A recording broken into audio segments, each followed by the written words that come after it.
The diversity that I came across, particularly when I got to middle school and high school, it really opened my eyes as to what the world was all about. I think I got to know kids who were from all different sorts of families and had all different sorts of challenges too. And I think for me, even like going into that kind of work, I remember thinking a lot about the people that I knew growing up. And we wanted to honor her dedication to improving education locally, statewide, and nationally. Every yesterday forms who you are today. And I spent almost every yesterday in Springfield, Ohio for the first 18 years of my life. The most memorable teachers were those that I had as band and orchestra teachers. I think a big part of it is his deep connection back to his small group community.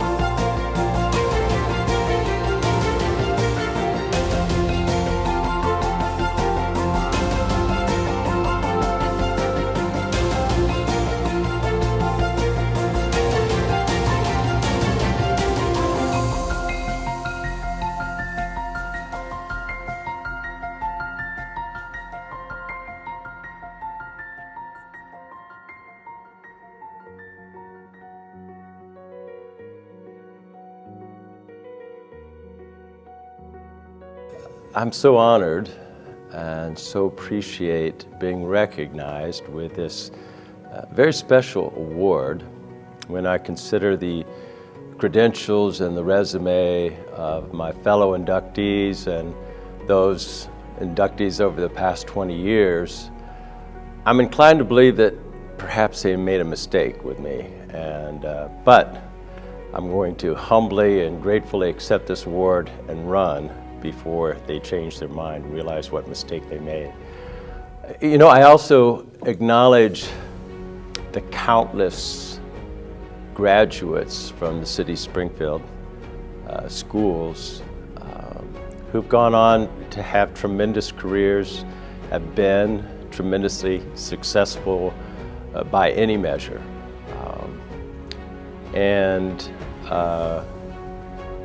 Yet I'm being singled out here.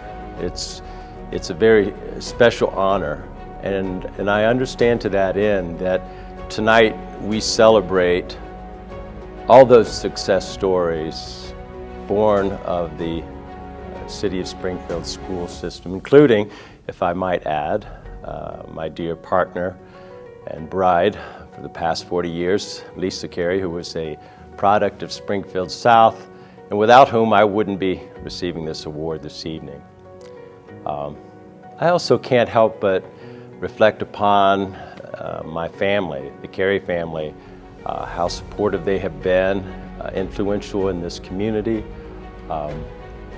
And interestingly enough, 3 of those members have received this distinction in the past.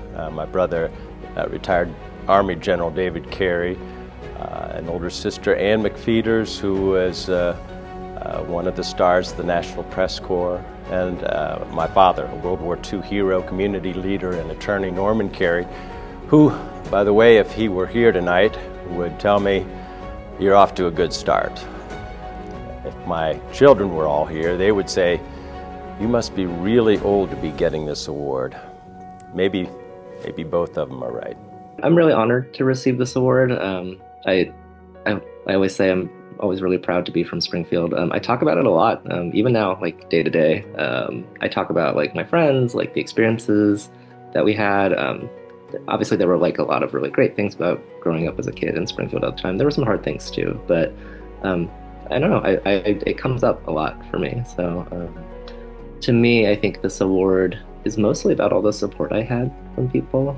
I think it was a lot of other people's hard work too that sort of made this all possible for me. So sort of a part of who I became and sort of the person I've grown into now. So I feel really lucky. Like, it wasn't always easy or fun, but perfect. But it was a really good foundation for me. I had some really good opportunities in the school. I had some great teachers and great staff that I work with, and I think some of those people are still around. So hi everyone. But yeah, it was just a really great foundation for me.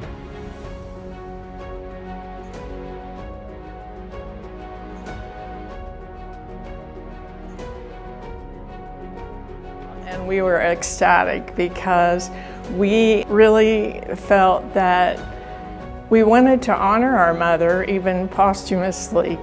And we wanted people to know what a great mentor she was to us, and she inspired us and enriched our lives in many, many ways. The first thought I had was almost like a celebration. I think what it really means to me is I thought back of all the people who have helped me along the way, my teachers, my family, my mentors, my colleagues, friends. I don't think it's kind of an odd thing for me, because it's not, I see it as a team award almost, as opposed to an individual award. Couldn't do what I did by myself. I mean, my whole life has been about either sports teams or academic teams or deal teams. And that means a lot of other people had to do a lot of good work for me to get where I am. And so the other thing I thought, and this is probably less, I don't know what adjective to use, but it also made me think, since I'm not John Legend, I'm probably old. Because it's more of a lifetime achievement award than anything else. I felt very honored to be included in the group of distinguished alumni.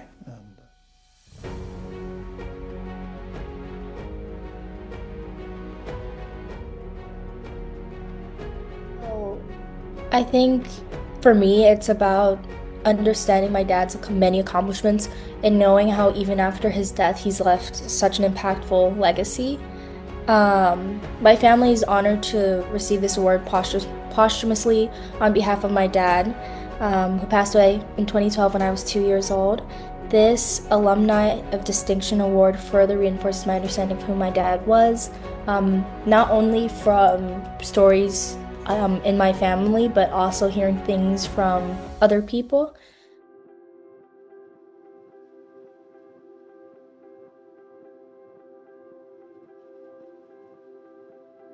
I have so many memories from my years at Snow Hill and Roosevelt Middle School, at that time Springfield North.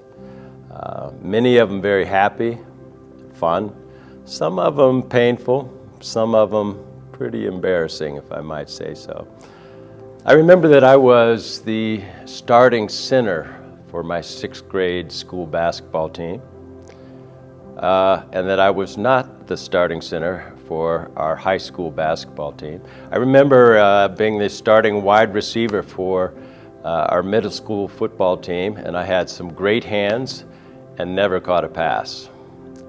I also remember being voted the best looking guy at North High School, and yet never being able to get a date.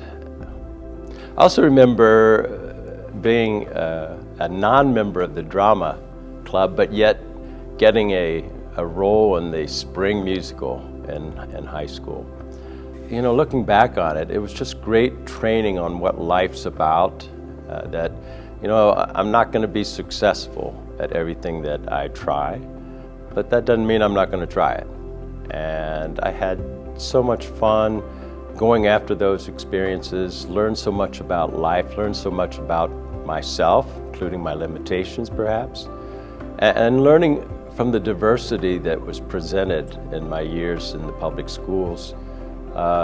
You know, everybody's different. Everybody comes from a different background, a different perspective, you know, different opportunities. And I think that was great training for me when I went off into the world. I was K through 5 at Snow Hill. up on, I think it was Harding Road, and I lived really close to there as well. So I did K through 5 there. I was away for 1 year in the middle, but most of my elementary school was there. And then I was not in Springfield City Schools for middle school. I went to Ridgewood for middle school, and then I came back to Springfield North at the time. I was the last graduating class, Springfield North in 2008. So yeah, a lot of things. I think from early days, I mean, one of my fondest memories is hanging out with Mrs. Cronin, who was the Snow Hill librarian. She retired a while back. She was, first of all, she was really good at computer solitaire. So she would like show us all the time, you know, the kids who were hanging out in the library after school. She would always be like, look at this. And she would beat computer solitaire in like 13 seconds flat. I have yet to meet anyone else who can do that. And she was like very consistent about it. So that was always fun. We would like fold like the little paper footballs, and we would play paper football on the like long library tables, like my friends and I. She introduced me to Redwall, which was a really big deal for me at the time, like that book series. So yeah, it was just a lot of after school or like last period hanging out in the library. That's sort of I remember a lot of that in 4th and 5th grade especially. So and then in high school, I feel like it was just all the normal stuff. There was one, so because we were the last class, after we graduated, they actually knocked the building down, Springfield North. And I think as teenagers, we were like, that's really awesome. We get to go see this. So all of us showed up at the demolition of that. So that was not typical, I think. But outside of that, it was just all the normal stuff, you know, hanging out with friends, going to football games on Fridays, like going to soccer games, being in one act plays because I didn't know what I was doing, but my friends were all doing it. So I decided I wanted to do it too. I had no idea what I was doing even throughout that whole process. But yeah, on weekends we would like meet up at the parking lot and then go to Donato's down the street or go get food at rallies, like just normal teenager high school stuff. I talked with my sister and we decided to nominate our mother because we felt that we wanted to honor her dedication to improving education locally, statewide, and nationally. She was a mentor, a coach, a guide, and a cheerleader, not only for her daughters, but also for other family members and other community people that she ran into, neighbors, friends, whomever. She was just always there for them and guided them if they were looking for some assistance. She not only taught, she served on community boards and committees to help improve the community that we lived in and I grew up in, and she provided a great role model for us, and we wanted to show how much we appreciated her contributions, not just to us, but to the community. No buildings are left, but so I started at Washington Elementary School, and I was actually able to walk to school back in those days. And I remember having a very happy kindergarten through 6. One of my great memories is that a couple of teachers, I think maybe 1 or 2 teachers, had arranged for me to get to go see Neil Armstrong when he came to Springfield after the moon landing in 1969. He gave a talk at Wittenberg, and I got to go hear that, and I thought that was really something that these teachers had thought enough of a kid to get him in there, because I don't know that there were many people who were younger than I was in that meeting, and so I really appreciated that. And then if we move on to junior high school, I went to Schaefer High School, Schaefer Junior High School, which is now Schaefer Middle School, I know. And at Schaefer, in the 8th grade, I got selected for something that you may have never heard of, but literally 50 years ago this year, there was something called the Convocation of Springfields. And this was in Springfield, New Jersey.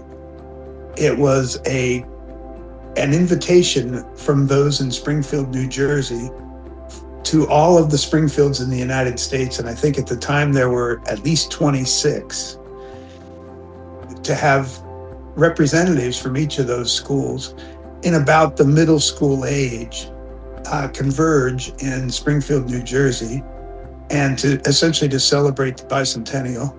And we got to go around the Revolutionary War sites of Springfield, New Jersey. We got to meet the governor of New Jersey, and we got to go to. We spent a day in New York, where I had never been before, and was kind of blown away by the immensity and the scope of it all.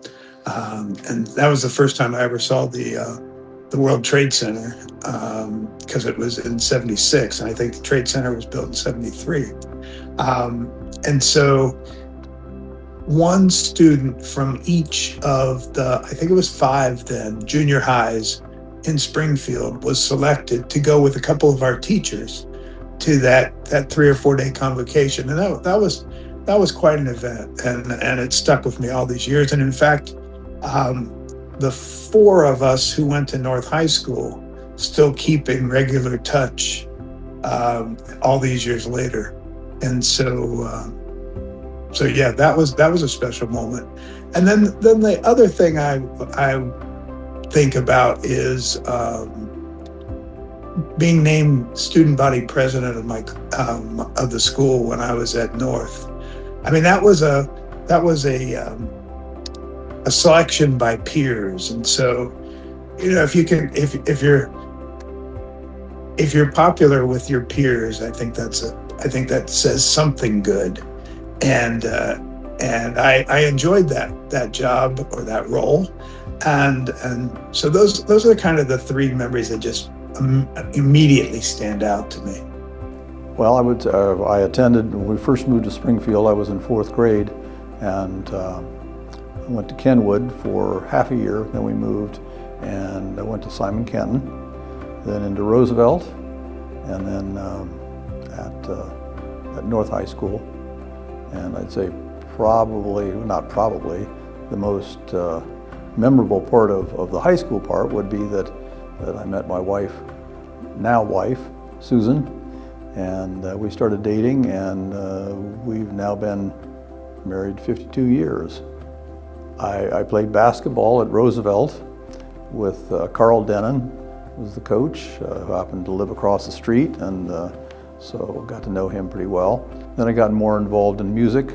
Actually started playing an instrument at Kenwood in 4th grade at that time.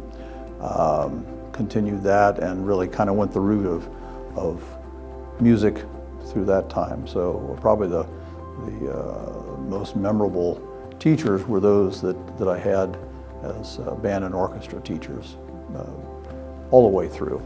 He attended kindergarten through high school in Springfield, and then continued his education to a doctorate degree in Washington, D.C., and became a biological anthropologist. He left a legacy and lasting impressions for me to follow. In fact, when I'm older, I want to go into a field of biology that focuses on prehistoric life, so paleontology. And my grandma told me he was always a top student with high grades, and I aspire to do the same. And then from a more personal, emotional side, my family has always told me how compassionate he was and how giving he was. So yeah.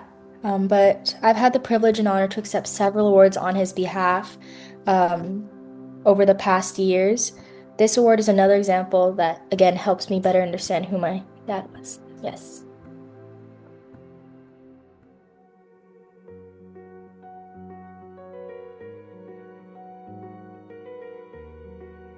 So somehow I managed to stink my way into the University of Notre Dame, although I'm sure they would not look twice at me today. And then followed in my father's footsteps, my older brother's footsteps, into the idea that maybe I should enter into the practice of law. So I did that by going to Ohio Northern University, Pettit School of Law. And for lack of other opportunities that I considered back in those days, I came back to Springfield, and I'm so happy that I did. Springfield's a perfect community to put out your shingle for the practice of law. It's a perfect opportunity to practice law where you have all kinds of cases, all kinds of clients. You know the names of the judges, they know you. It's just a great community to practice law. And I was fortunate to jump into the prosecutor's office at a very early age. And in 8.5 years, managed to try over 100 jury trials, which is unheard of by today's standards. But the judges like trying cases, and so it was a great experience for me. And after 8.5 years, all of a sudden there was an opportunity for me to seek an appointment to the municipal court. About a couple years before that, I found the love of my life, who stuck with me even when I gave a reason not to. Together, we started a family here, ended up with 6 children. It's kind of like the country song, I know what I was feeling, but what was I thinking? And just the career all continued to blossom, our family continued to blossom, and Springfield turned out to be just the perfect community for us to call home. Kind of been all over the place. I went to college at Northwestern in Chicago, so in Evanston, just outside Chicago, and I spent those 4 years kind of bouncing between Evanston and Chicago. I was doing school stuff, I was working a little bit on the side, and then from there I moved to Boston, and I worked in Boston for a year, and then I decided to go to medical school. It was sort of a, should I do this, should I not? And I ultimately decided to do that after leaving sort of high school teaching, which I had done for a year. And I went to medical school in Philadelphia and then decided I wanted to become a psychiatrist. So then that training, every step kind of takes you to a different place. So I spent 4 years in New Haven, Connecticut, doing my adult psychiatry training. And then I decided I wanted to do more training. So then I did 2 years of child psychiatry training in Seattle. And now, for the first time in a long time, had the choice to decide where to live, right? Because a lot of that process is sort of a computer deciding for you. Like, you can put in your preferences, but the computer then tells you what's going to happen for the next couple of years. So for the last several years, finally having a choice again, I've been living in Portland, and it's really nice out here. I think, really been all over the place. And seen a lot of different places and a lot of different things since leaving Springfield. She started out in first grade at Fulton Elementary, and then she moved to the gifted program, which was based out of Jefferson Center. My mother spent 13 years going to Wittenberg to get her bachelor's degree, and not too many years after she started teaching, she decided that she needed her master's, and then so she went to Ohio State University to do that, and then she also continued on to work on a PhD. She was working on her PhD with her professor, Dr. Charles Glatt from Ohio State University, and they were working on the desegregation program in Dayton City Schools. But she continued that with committees and workshops she did throughout the country on diversity and inclusion. She created, along with her colleagues, a program called HUGS, which was helping underachieving gifted students. And that program became a national program. I know recently one of Mom's former colleagues had someone contact her asking if she had access to that program and how she could get access to that program. So that was a huge accomplishment for her. She also was president of the Springfield Teachers Association. She was on the OEA, or Ohio Education Association, and National Education Association boards, and traveled for those jobs frequently. And she was a board member and president of the Athena Credit Union when it was here, which later rolled into the International Harvester Credit Union. And she was on the Planning Commission for Springfield City. She was actively involved in Trinity Lutheran Church, which was where we grew up. And she was very, very active in making sure that when the two hospitals merged, that women's rights were taken care of. Women's health was important to her, and she wanted to make sure that was taken care of when the merger happened. I then went to Yale University and graduated with a bachelor's in economics, and played baseball, played 1 year of football, learned that I really wasn't meant to be a college football player, but I played 4 years of baseball because I was better at that sport. And after literally 2 to 3 weeks after graduation, I moved to New York and enrolled in something called the Master of Science in Accounting program at New York University. That was a program where the big 8 accounting firms went looking around liberal arts colleges and selected people to go through a 15-month program where you go to school more than full-time in 2 summers. And in the school year between, you'd go to school pretty close to a full-time basis, but you'd also work all day as well. And at the end of that, you ended up with the qualifications necessary to take the CPA, or Certified Public Accountancy exam. So after about 18 months of my program and accumulating very large bills and not much money, I moved to Toledo and continued to work with the same accounting firm. It was called Touche Ross & Co. at the time. Now it's Deloitte & Touche. And I worked there for about 1.5 years and decided I wanted to go to law school. And my wife was actually, or she wasn't my wife yet, but my future wife then was a couple years ahead of me at the law school here. And I'd gotten to know a little bit about the law school here, and I thought I'd get a good education there. So I ended up going to law school here. And that really started my legal career, because after I got out of law school, I ended up starting with Sherman & Sterling, what used to be called a Wall Street firm, even though it's in Midtown now. And I worked there for a couple of years, and then was sent to, or volunteered and was sent to London, which really kind of changed the trajectory of my life.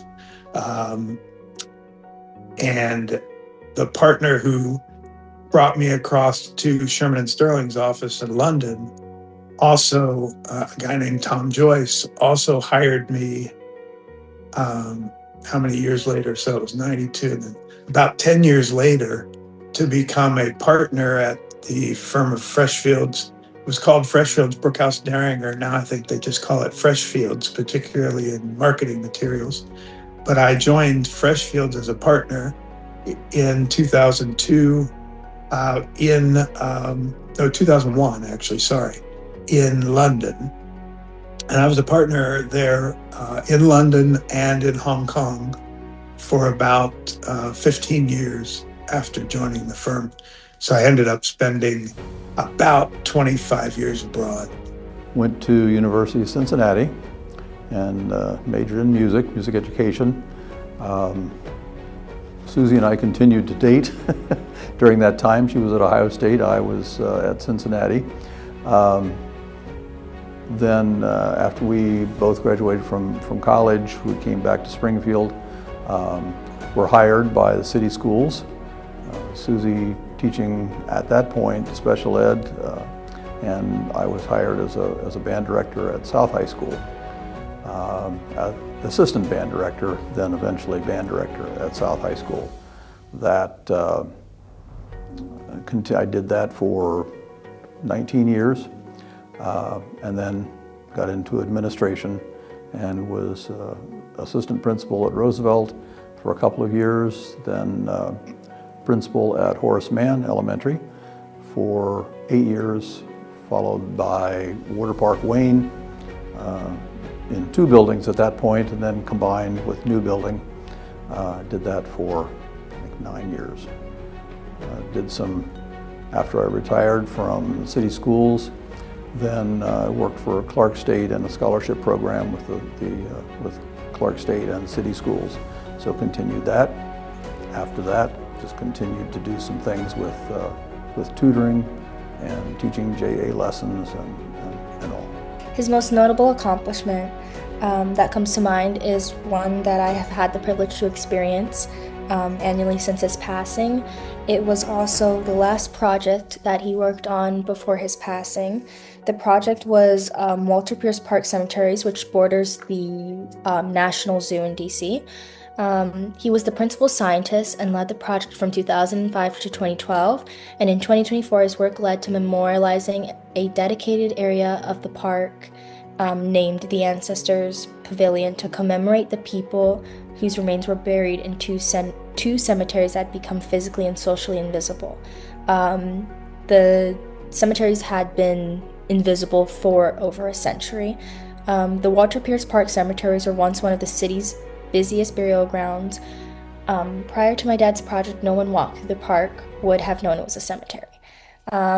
My dad's project covered the protection and recognition of the cemeteries lost to history, a small Quaker burial ground that was founded in 1807, and a much larger Mount Pleasant Plain Cemetery established by the Colored Union Benevolent Association in 1870.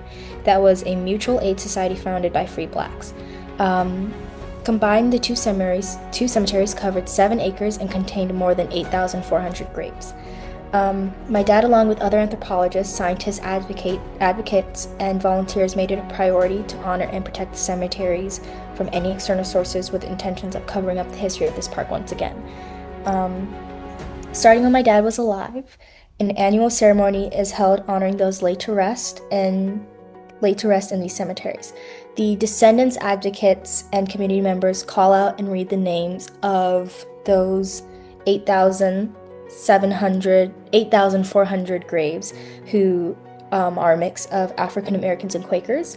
Honoring and acknowledging the contributions of these men, women, and children, on September 7th, 2024, the ribbon cutting event took place for the Ancestors Pavilion. Being able to be a part of this showed, again, me the legacy. I never really processed the legacy my dad had left, but being able to have these opportunities to see all that he has done for so many communities and then the larger science world is just so incredible to be able to have that experience when so many people don't when it comes to losing a parent.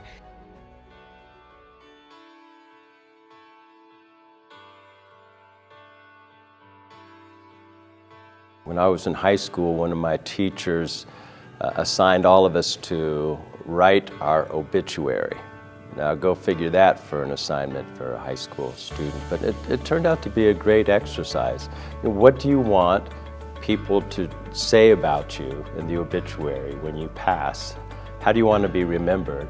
And I can tell you this, particularly from my experience as the probate judge, nobody's interested in reading about how many accounts you have or stock options you have or cars or homes you have. It's not about the getting, it's about the giving. There's an old adage that in giving you receive, and that is so true. If you really want to be happy, don't worry about going out and playing Monopoly with your life and trying to accumulate assets is more than the next guy. It doesn't work that way. If you want to be happy, give back to your community.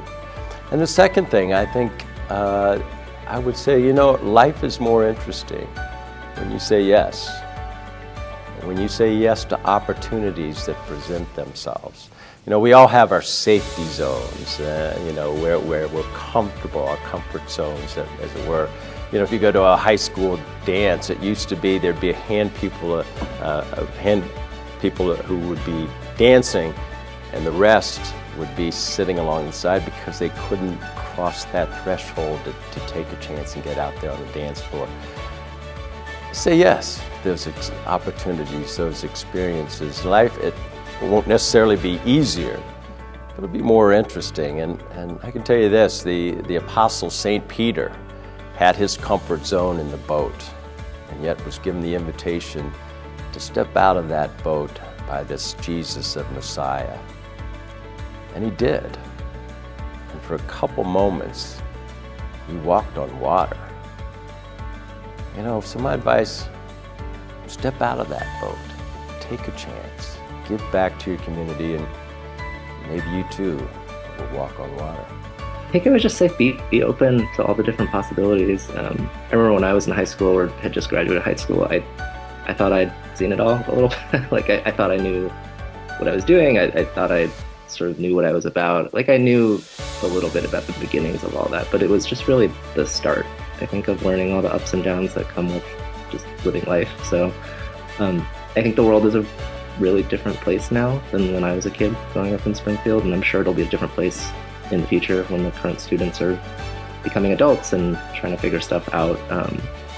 You know, I hope that the students can kind of like learn to accept help when it's offered. I think for me that was definitely like a learning thing over time. It's like recognizing that people are really just there to support you, and being okay with accepting that help. This is my cat. I think learning how to take care of yourselves in this like big scary world, right, and taking care of the people you care about, I think that's a really important life skill that you don't always learn in school. And then just trying all of the things you can do on a day-to-day basis to make something, whether it's like your small social circle or the bigger world, just like a better place. From the time I was little, you're going to college. We want you to go on and go to college. And so she supported that for both my sister and I. And she was such a cheerleader for us. She, you know, if we needed help with anything or that support, she was always there and willing to help us. And matter of fact, I went to Australia straight out of college, out of teacher's college, and she was not happy, but she supported me in that adventurous spirit that I had. And I know she was unhappy, but she never ever made that known to anybody. So she was just such a cheerleader for both my sister and I in our endeavors and our accomplishments. I'm originally from Guyana. I'm from Guyana, South America. And so my first introduction into the Midwest was going to Ohio. That's a very different landscape, culturally, physically, every way you could think of it. But it's a dreamy place as well. And I think it established in my husband, he was a reader. In order for him to be able to have the type of ideas that he had, he read a lot. In fact, there was a set of encyclopedias back in the day. I guess there were people salesmen would go around and sell encyclopedias. So these are encyclopedias that Amira now has from the 1960s, but he read them from A to Z, from front to back cover. And that's what allowed him to see other worlds. But I think a big part of it is his deep connection back to his small root community, is what allowed him to just be very passionate about nature, outdoors, the community, the smallness of it. I think I used to call him a country boy because he always had that in his heart, regardless of where he went and where he visited. And then he also had, the importance of just having that very supportive community, particularly in places like Middle America. It's really important the way, it's almost like having a village within your community and how supportive each other. Everyone knows everyone and everyone grows up with everyone. And I think he took that forward in the way that he would mentor his own, students. And I think it just in terms of just all of that, in terms of his, growing up in Springfield, he learned hard work. He learned how to do the hard work in order to achieve and accomplish what his dreams wanted him to do. I would say probably the most important thing is that you consider opportunities that come your way. and you never know where they'll lead. And I guess then ultimately, whatever you do, enjoy what you're doing. If you don't enjoy it, it's not worth doing. I think there's a couple of things, and I think these, regardless of what you want to do or who you want to be, the first one is be nice. Frankly, it's pretty easy to be nice if you want to be. And I've found that throughout my entire life, in whatever pursuit I was engaging in or in which I was engaging, I found that being nice was an asset. And on the very, very few, and I'd like to think there were very few occasions where I wasn't nice, almost invariably they came back to bite me. Like I needed that person for something later, and thank God in a lot of cases those people were still nice to me despite not being nice. But and like I say, I hope there aren't too many of those cases. But I think people get caught up in what they're doing and the pressures of things, and I think maintaining an even keel and being nice, I think that's big. The other thing I would say, and I used to say this to associates in my law firm, and I'll tell you how I would say it to them. I'd say it to them, you may think I'm telling you this for my benefit, but I'm really telling it for your benefit. And that is, whatever you choose to do, work hard. You hear the phrase pay it forward, and I think sometimes that's a cliche, sometimes it's overused, but I do believe that, and as I think I may have mentioned before, all of your yesterdays lead up to what you are today. And I would tell the associates that if they devoted themselves, their lives to the firm, essentially, for 3 or 4 years, that gives them huge options. Whereas if you just skate along, you'll probably get by, but your options will be more limited because you'll have lesser skills.